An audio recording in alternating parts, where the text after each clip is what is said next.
I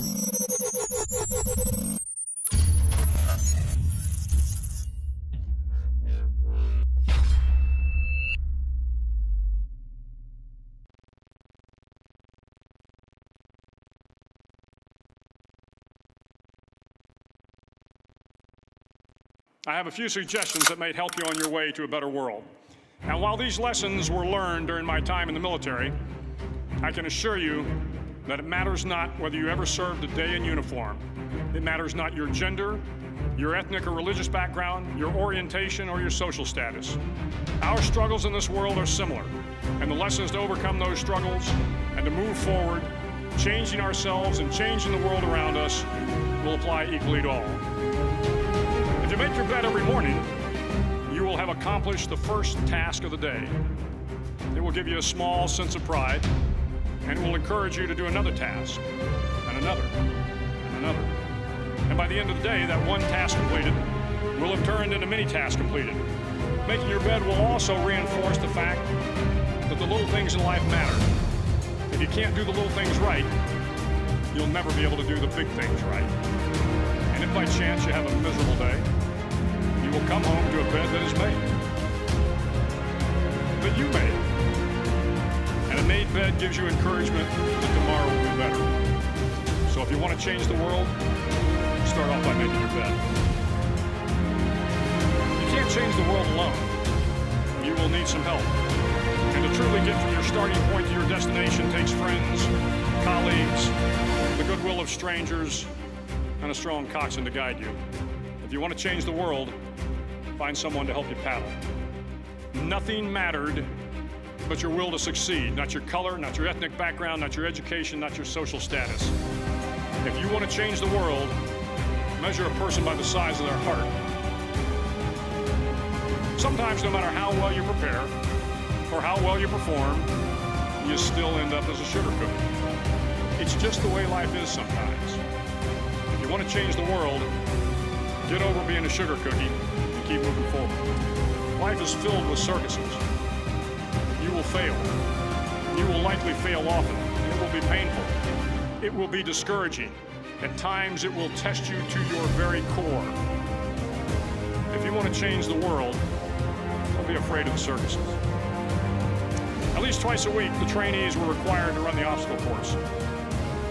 The obstacle course contained 25 obstacles, including a 10-foot wall, a 30-foot cargo net, a barbed wire crawl, to name a few. But the most challenging obstacle was the slide for life. It had a 3-level, 30-foot tower at one end and a 1-level tower at the other. In between was a 200-foot long rope. You had to climb the 3-tiered tower, and once at the top, you grabbed the rope, swung underneath the rope, and pulled yourself hand over hand until you got to the other end. The record for the obstacle course had stood for years when my class began in 1977. The record seemed unbeatable, until one day a student decided to go down the slide for life head first. Instead of swinging his body underneath the rope and inching his way down, he bravely mounted the top of the rope and thrust himself forward. It was a dangerous move, seemingly foolish and fraught with risk. Failure could mean injury and being dropped from the course. Without hesitation, the student slid down the rope perilously fast. Instead of several minutes, it only took him half that time. And by the end of the course, he had broken the record. If you want to change the world, sometimes you have to slide down the obstacles head first. During the land warfare phase of training, the students are flown out to San Clemente Island, which lies off the coast of San Diego. The waters off San Clemente are a breeding ground for the great white sharks. To pass SEAL training, there are a series of long swims that must be completed. One is the night swim. Before the swim, the instructors joyfully brief the students on all the species of sharks that inhabit the waters off San Clemente. They assure you, however, that no student has ever been eaten by a shark, at least not that they can remember. But you are also taught that if a shark begins to circle your position, stand your ground. Do not swim away. Do not act afraid. And if the shark, hungry for a midnight snack, darts towards you, then summons up all your strength and punch him in the snout, and he will turn and swim away. There are a lot of sharks in the world. If you hope to complete the swim, you will have to deal with them.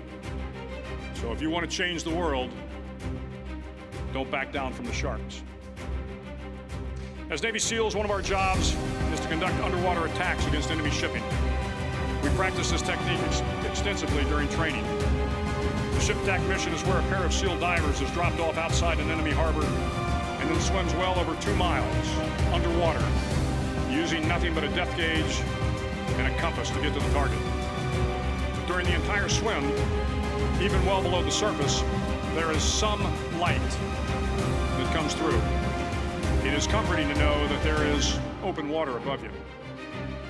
But as you approach the ship, which is tied to a pier, the light begins to fade. The steel structure of the ship blocks the moonlight. It blocks the surrounding street lamps. It blocks all ambient light. To be successful in your mission, you have to swim under the ship and find the keel, the center line, and the deepest part of the ship. This is your objective. But the keel is also the darkest part of the ship, where you cannot see your hand in front of your face, where the noise from the ship's machinery is deafening, and where it gets to be easily disoriented, and you can fail. Every SEAL knows that under the keel, at that darkest moment of the mission, is a time when you need to be calm, when you must be calm, when you must be composed, when all your tactical skills, your physical power, and your inner strength must be brought to bear. If you want to change the world, you must be your very best in the darkest moments. The 9th week of training is referred to as Hell Week.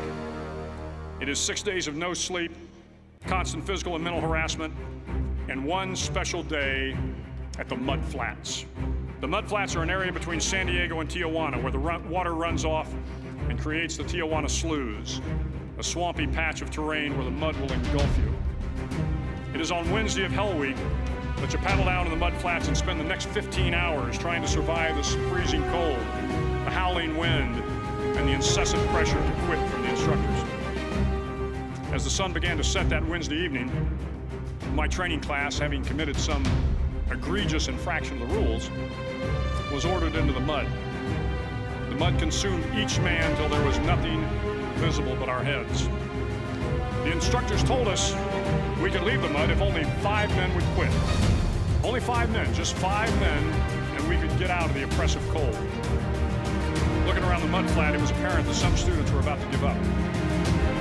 It was still over 8 hours till the sun came up. 8 more hours of bone-chilling cold. The chattering teeth and shivering moans of the trainees were so loud, it was hard to hear anything. And then one voice began to echo through the night. One voice raised in song.